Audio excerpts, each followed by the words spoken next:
Karena itu, azas jujur dan adil dalam norma pasal 22E ayat 1 Undang-Undang Dasar 1945 menghendaki sebuah keadilan dan kejujuran pemilu yang lebih material. Jujur dan adil yang dikehendaki bukan hanya sekadar sikap patuh pada aturan, melainkan sikap tidak berlaku curang, tidak berbohong, dan tidak memanipulasi atau memanfaatkan celah hukum atau kelemahan aturan hukum yang ada untuk melakukan tindakan yang secara esensial merupakan praktek curam dalam sebuah kontestasi. Artinya, jujur dan adil dalam pemilu yang diinginkan konstitusi mencapai sesuatu yang bersifat hakiki dari arti kejujuran keadilan itu sendiri. Dalam arti, ukuran kejujuran dan adil bukan sebatas melihat dari sisi formalitas prosedural hukum, melainkan juga mencakup aspek yang berada di atas hukum, yaitu etika in casu etika dalam kontestasi pemilu. Etika dimaksud meliputi aspek bagaimana aturan main pemilu dirumuskan, proses pelaksanaan yang tunduk pada sikap jujur dari semua pihak, dan kehendak untuk menahan diri oleh semua pihak untuk tidak memanfaatkan kelemahan hukum pemilu untuk berlaku curang. Pemilu jujur dan adil sesuai dengan kehendak konstitusi adalah pemilu yang diikuti dengan sikap penuh ketulusan dan tidak berbohong, tidak curang, dan tidak memanipulasi dengan jalan apapun. Pemilu jujur dan adil adalah pemilu yang diikuti dengan sikap apa adanya, di mana antara pemilih dan calon yang dipilih sama sekali tidak terikat oleh sebuah praktek transaksi politik yang tidak didasarkan pada sikap dan tindakan yang mencederai kejujuran dan keadilan pemilu, sehingga bermuara pada rusaknya pemilu yang berintegritas.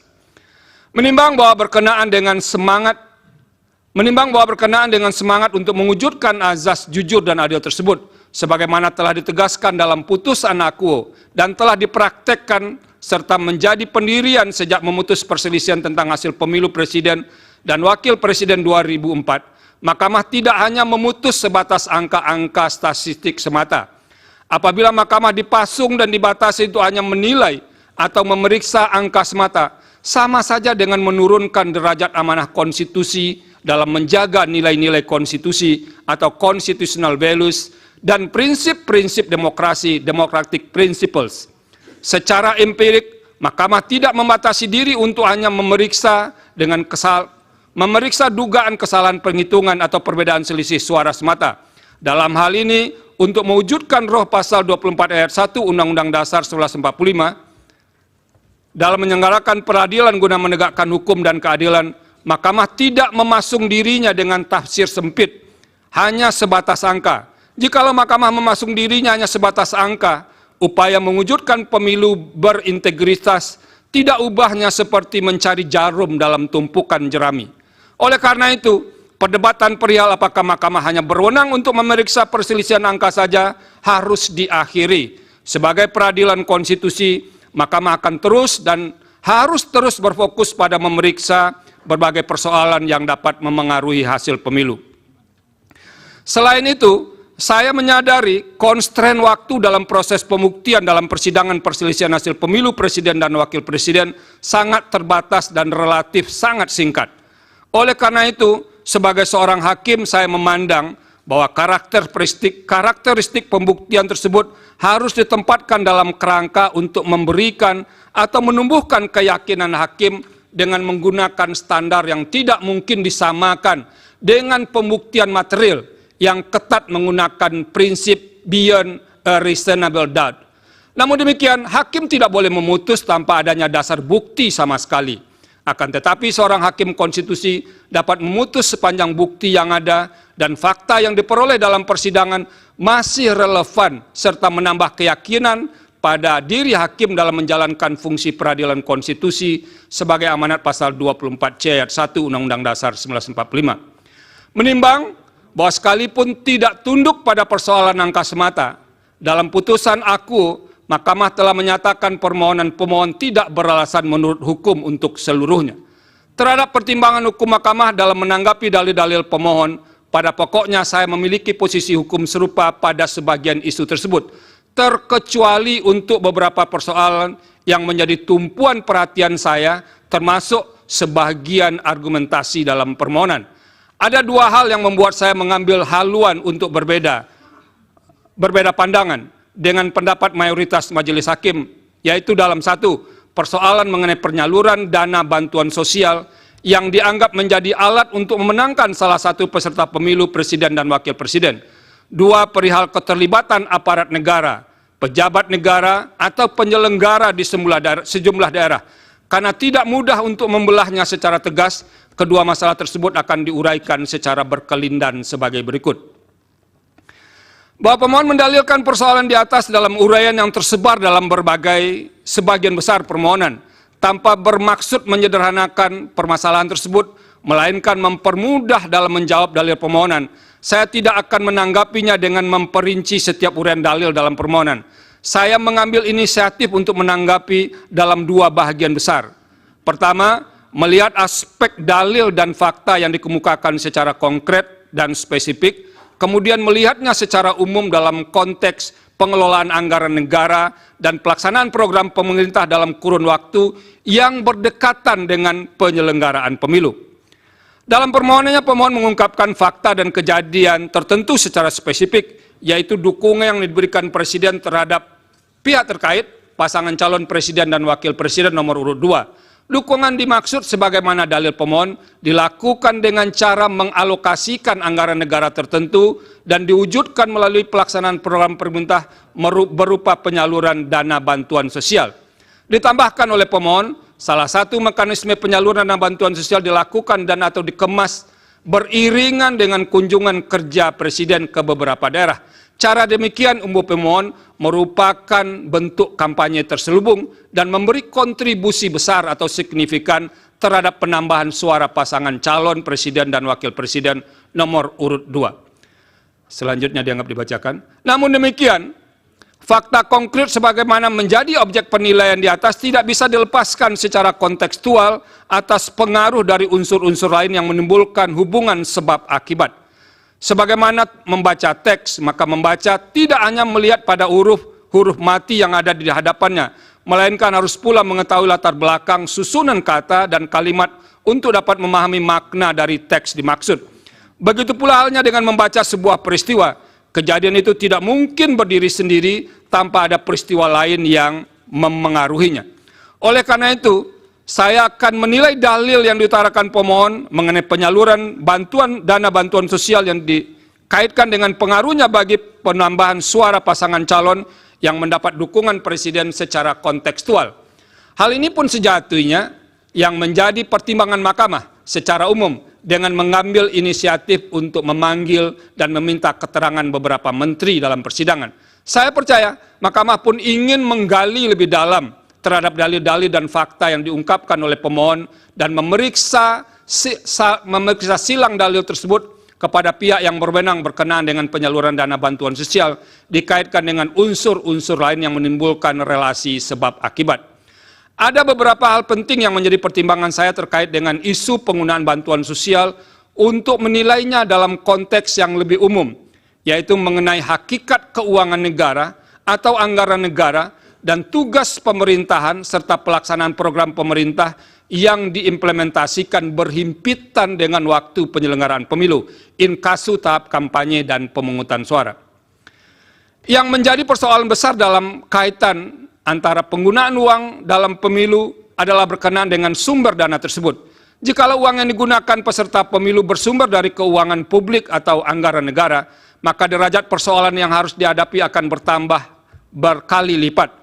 Sebab penggunaan keuangan negara yang tidak sesuai dan dapat diartikan sebagai penyalahgunaan kekuasaan. Padahal secara konstitusional, hakikat keuangan negara harus dipergunakan bagi kepentingan umum yang sebesar-besarnya kemakmuran rakyat. Pasal 23 ayat 1 Undang-Undang Dasar 1945, tanpa boleh ditunggangi untuk kepentingan yang bersifat pribadi maupun segelintir kelompok. Selanjutnya dianggap dibacakan. Dalam konteks penyelenggaraan pemilu presiden dan wakil presiden tahun 2024, program pemerintah tidak sepenuhnya dapat dilekatkan dengan aspek teoritis dalam konsep political budget cycle, sebab tidak terdapat petahana dalam pemilihan presiden dan wakil presiden. Presiden yang saat ini memegang jabatan tidak menjadi peserta pemilu, meskipun sebagai pribadi orang yang sedang memegang jabatan tersebut tetap memiliki hak untuk memberikan dukungan politiknya kepada salah satu pasangan calon peserta pemilihan. Konsekuensinya, ia juga diberi dan memiliki kesempatan untuk melakukan kampanye dalam rangka mempengaruhi pemilih untuk memberikan suaranya kepada pasangan calon yang didukungnya. Akan tetapi, dukungan tersebut semestinya adalah dalam kapasitasnya sebagai pribadi dan bukan sebagai pemegang kekuasaan pemerintah yang masih harus menyelesaikan program-program pemerintahannya. Pada titik inilah kemudian yang menjadi sulit untuk menilai tindakan seorang presiden sebelum dan selama penyelenggaraan pemilu. Dalam hal ini, orang yang memegang jabatan tertinggi di jajaran pemerintahan tersebut dapat saja berdalih bahwa percepatan program yang dilakukannya adalah dalam rangka menyelesaikan program pemerintahan yang akan habis masa jabatannya. Namun program dimaksud pun dapat digunakan sebagai kamuflase dan dimanfaatkan sekaligus sebagai piranti dalam memberikan dukungan atas pasangan calon peserta pemilihan presiden dan wakil presiden. Dalam upaya menilai dan memutus persoalan ini, dengan memeriksa secara saksama bukti-bukti yang disampaikan oleh para pihak dalam persidangan, ditambah dengan keterangan yang disampaikan oleh para menteri, fakta persidangan menunjukkan bahwa aturan prosedural pengelolaan anggaran negara telah dilalui secara patut dan layak sehingga dalam proses dan tata kelola tidak mengindikasikan ada kesalahan administrasi. Namun demikian, tugas utama seorang hakim adalah memutus perkara yang diajukan ke hadapannya secara adil. Selain itu, hakim harus menemukan kebenaran sesuai dengan fakta dan didukung oleh bukti yang meyakinkan. Dalam menjalankan kewenangan untuk memutus perselisihan hasil pemilu presiden dan wakil presiden, pemeriksaan persidangan yang dilakukan mahkamah didominasi oleh karakteristik untuk melakukan penilaian terhadap fakta atau judek faksi. Terlebih apabila dalam dalil-dalil yang diajukan pemohon mengemukakan argumentasi atas terjadinya pelanggaran pada aturan pemilu, fakta tersebut pun sedapat mungkin diukur berdasarkan norma dalam aturan hukum pemilu. Saya meyakini bahwa tidak ada hukum, saya meyakini bahwa tidak ada aturan hukum yang sempurna, terlebih sempurna, kecuali hukum yang dibuat oleh Yang Maha Kuasa. Aturan hukum yang disebut amat lengkap dan mengatur secara rinci setiap tindakan manusia hanyalah klaim dari pembentuknya semata. Senantiasa akan ada dan ditemukan celah aturan hukum dan kemudian dapat dimanfaatkan untuk memenuhi kepentingan pribadi dan terlindung dari ancaman pelanggaran norma hukum. Begitu pula halnya dengan hukum pemilu. Ada celah hukum dalam hal aturan mengenai penggunaan anggaran negara melalui pengejawantahan program pemerintah pada masa yang berdekatan atau berhimpitan dengan penyelenggaraan pemilu. Di samping itu, pada kasus pemilu presiden dan wakil presiden tahun 2024 pun terdapat kekhususan dalam hal posisi presiden yang bukan berstatus sebagai petahana, bukan menjadi pihak yang terlibat sebagai peserta pemilu, melainkan sebagai pihak yang dinilai memberikan dukungan terhadap salah satu pasangan calon. Hal ini memicu pandangan kritis yang disampaikan oleh sebagian kelompok masyarakat. Dampak yang dikhawatirkan adalah peserta pemilu tidak bermain pada lapangan kontestasi yang sama. Terlebih fakta hukum yang ada di sekitar atau pada tahap kampanye berlangsung, kunjungan presiden ke daerah menunjukkan peningkatan intensitas dibandingkan biasanya. Faktor yang mendukung hal tersebut antara lain adalah keadaan adanya celah aturan hukum dalam undang-undang pemilu yang berpeluang dimanfaatkan. Perumpamaan kondisi demikian ibarat banyak orang melihat asap mengepul membubung tinggi, tapi tiada satu pun yang dapat menemukan titik api yang menjadi sumber asap itu. Pada titik inilah moralitas atau etika memainkan peran penting agar tidak memanfaatkan celah atau kekosongan aturan hukum, legal loopholes. Bagaimanapun dampak dari dukungan tersebut kepada salah satu peserta pemilu menyebabkan ketidaksetaraan peserta dalam kontestasi perebutan suara rakyat. Padahal salah satu bentuk nyata perwujudan azas adil dalam pemilu adalah adanya upaya para peserta pemilu berada pada posisi yang setara. Suasana kebatinan demikian seharusnya dipahami semua penyelenggara pemilu dan pejabat negara untuk menerapkan standar etika tertinggi, the highest moral standard. Berdasarkan pertimbangan di atas, secara kelembagaan, saya memahami posisi mahkamah atau mayoritas hakim yang terkendala oleh banyak pertimbangan, terutama soal bukti dan penilaian atas bukti yang sehingga tidak dapat bergerak lebih jauh. Namun demikian, secara pribadi sebagai hakim, saya memiliki keyakinan yang berbeda. Saya ulangi, maaf. Namun demikian, secara pribadi sebagai hakim saya memiliki keyakinan yang berbeda dengan sebagian hakim yang lain. Dalam hal ini terdapat fakta persidangan perihal pemberian atau penyaluran bansos atau sebutan lainnya yang lebih masif dibagikan pada rentang waktu yang berdekatan atau berhimpitan dengan pemilu. Praktek demikian merupakan salah satu pola yang jamak terjadi untuk mendapatkan keuntungan dalam pemilu yang disebut dengan electoral incentive. Keterlibatan beberapa menteri aktif yang menjadi tim kampanye dalam membagi bansos terasosiasi dengan jabatan presiden secara langsung maupun tidak langsung sebagai pemberi bansos memunculkan atau setidaknya berpotensi atas adanya konflik kepentingan dengan pasangan calon. Sementara itu merujuk fakta yang terungkap dalam proses persidangan, menteri yang terkait langsung dengan tugas tersebut, inkasu Menteri Sosial, yang seharusnya memiliki tanggung jawab terhadap pemberian bansos, menyampaikan keterangan bahwa tidak pernah terlibat dan atau dilibatkan dalam pemberian atau penyaluran bansos secara langsung di lapangan. Selain itu diperoleh pula fakta dalam persidangan bahwa terdapat sejumlah menteri aktif yang membagikan bansos kepada masyarakat, terutama selama periode kampanye. Kunjungan ke masyarakat itu hampir selalu menyampaikan pesan bersayap yang dapat dimaknai sebagai bentuk dukungan atau kampanye terselubung bagi pasangan calon tertentu. Padahal ketika kegiatan para menteri membagikan dana bansos atau dana lain yang berasal dari APBN, norma pasal 281 ayat 1 Undang-Undang Pemilu antara lain menyatakan, menteri harus memenuhi ketentuan tidak menggunakan fasilitas dalam jabatannya kecuali fasilitas pengamanan bagi pejabat negara sebagaimana diatur dalam ketentuan peraturan perundang-undangan dan menjalani cuti di luar tanggungan negara. Berdasarkan pertimbangan hukum dan fakta tersebut, pembagian bansos atau nama lainnya untuk kepentingan elektoral menjadi tidak mungkin untuk dinafikan sama sekali. Oleh karena itu, saya mengemban kewajiban moral atau moral obligation untuk mengingatkan guna mengantisipasi dan mencegah terjadinya pengulangan atas keadaan serupa dalam setiap kontestasi pemilu. Terlebih dalam waktu dekat yang hanya berselang berbilang bulan dan akan dilaksanakan pemilihan kepala daerah dan wakil kepala daerah serentak secara nasional. Penggunaan anggaran negara atau daerah oleh petahana, pejabat negara atau oleh kepala daerah demi memenangkan salah satu peserta pemilihan yang didukungnya dapat dimanfaatkan sebagai celah hukum dan dapat ditiru menjadi bahagian dari strategi pemilihan. Dengan menyatakan dalil akuo terbukti, maka akan menjadi pesan jelas dan efek kejut, deterrent efek kepada semua calon kontestan dalam pemilihan kepala daerah dan wakil kepala daerah bulan November 2024 yang akan datang untuk tidak melakukan hal serupa. Dengan demikian, saya berkeyakinan bahwa dalil pemohon terkait dengan politisasi bansos beralasan menurut hukum. Bahwa dalam kaitan dengan dalil di atas, pemohon mengemukakan beragam tindakan yang dilakukan oleh aparat atau penyelenggara negara disertai dengan alat bukti untuk mendukung argumentasinya. Dalam persidangan, termohon telah menyampaikan sanggahan terhadap beberapa dalil yang disampaikan pemohon, dan Bawaslu serta pihak terkait pun telah memberikan keterangan serta bantahan ihwal dalil akuo.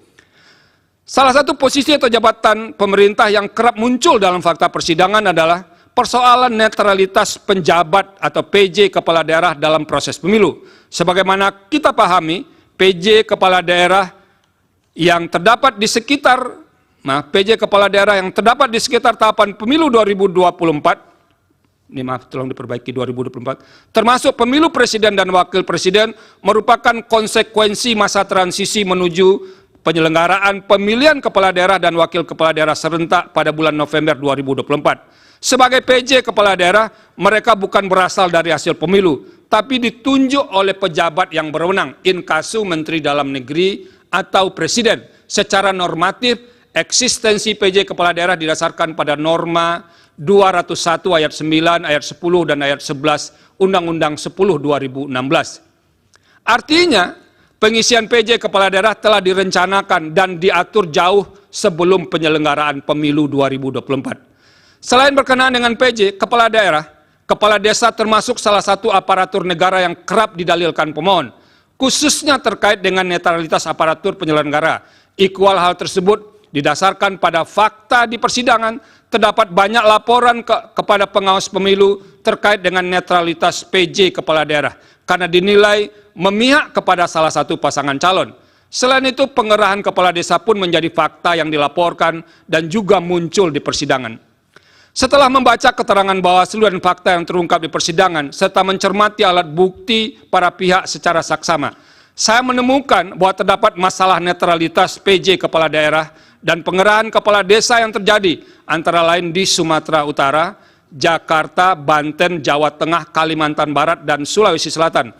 Adapun bentuk ketidaknetralan PJ kepala daerah diantaranya berupa penggerakan ASN, pengalokasian sebagian dana desa sebagai dana kampanye, ajakan terbuka untuk memilih pasangan calon yang memiliki komitmen untuk melanjutkan IKN, pembagian bantuan sosial atau bantuan lainnya kepada para pemilih dengan menggunakan kantong yang identik dengan identitas pasangan calon tertentu, penyelenggaraan kegiatan massal dengan menggunakan baju dan kostum yang menonjolkan keberpihakan kepada pasangan calon tertentu, pemasangan alat peraga kampanye di kantor-kantor pemerintah daerah, serta ajakan untuk memilih pasangan calon di media sosial dan gedung milik pemerintah.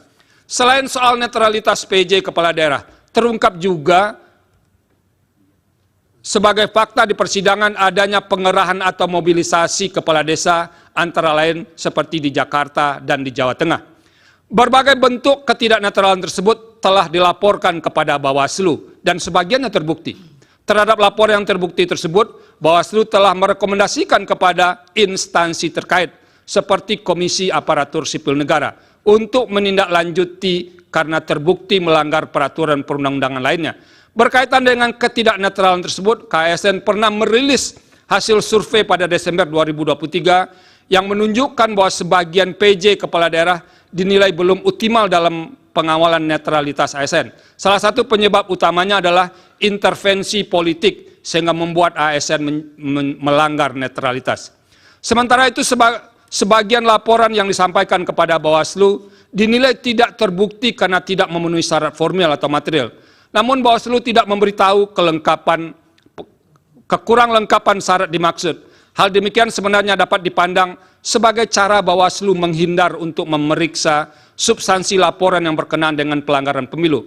Meskipun demikian, saya berkeyakinan bahwa telah terjadi ketidaknetralan sebagian PJ kepala daerah, termasuk perangkat daerah yang menyebabkan pemilu tidak berlangsung secara jujur dan adil. Semua ini bermuara pada tidak terselenggaranya pemilu yang berintegritas.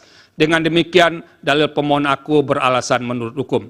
Menimbang bahwa berdasarkan seluruh pertimbangan hukum di atas, dalil pemohon sepanjang berkenaan dengan politisasi bansos dan mobilisasi aparat atau aparatur negara, penyelenggara negara adalah beralasan menurut hukum.